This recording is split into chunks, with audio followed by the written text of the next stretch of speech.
Magandang araw po muli sa inyong lahat mula dito sa St. Paul Seminary Foundation. Muli, samahan niyo po kami sa pagninilay ng ating mga pagbasa sa araw na ito.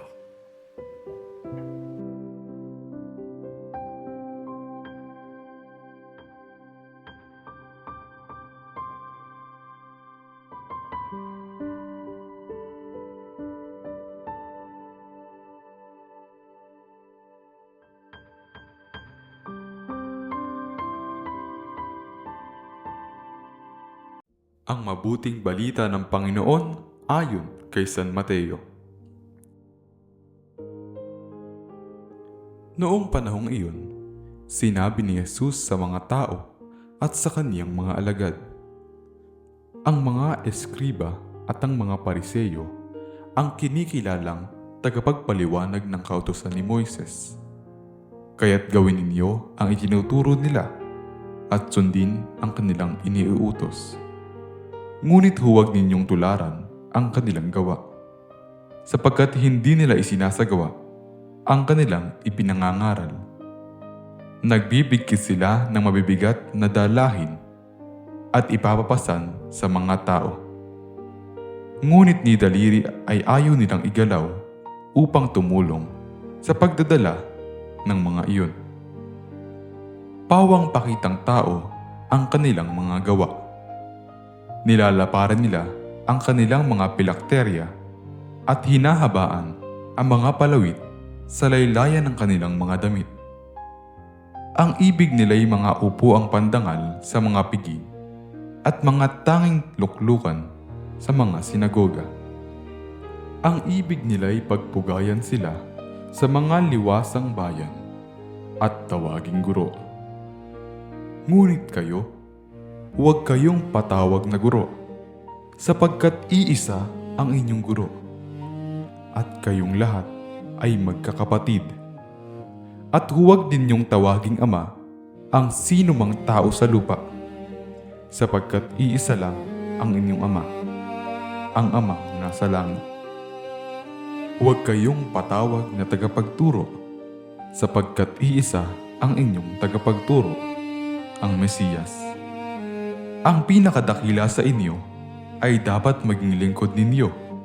Ang nagpapakataas ay ibababa, at ang nagpapakababa ay itataas. Ang mabuting balita ng Panginoon. Pagsasadiwa. Gawin ninyo ang itinuturo nila at sundin ang kanilang iniuutos. Ngunit huwag ninyong tularan ang kanilang gawa.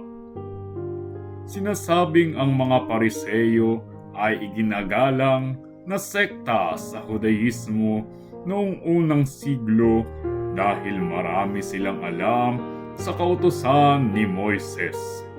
Madalas silang nakikipagtalo kay Jesus kaugnay sa pagtupad sa batas ng Sabat, tradisyon at pakikisalamuha sa mga makasalanan at maniningil ng buwis at marami pang iba. Kaya lang, pawang pakitang tao at pagsasamantala naman ang ginagawa nila sa mga tao na sumusunod at gumagalang sa kanila. Halimbawa, naghuhugas sila ng kamay bilang ritual, pero hindi nila nililinis ang kasamaan ng kanilang puso. Kaya pinayuhan ni Jesus ang mga alagad na tuparin ang kanilang mga sinasabi, pero huwag tularan ang kanilang mga ginagawa. Para kay Jesus, ang mahalagang pairalin ay pagsunod sa kalooban ng Diyos at pagmamahal sa kapwa. Sabi nga ni San Pablo, makapagsalita man ako ng mga wika ng mga tao at ng mga anghel, kung wala naman akong pag-ibig, para lang akong tansong tumutunog at ompyang na kumakalantog. Pagsasagawa. Sabi mo, Kristiyano ka. Nakikita ba nila ito sa iyong mga gawa? Atin pong napakinggan ang mensahe ng Diyos sa araw na ito mula sa simbahan.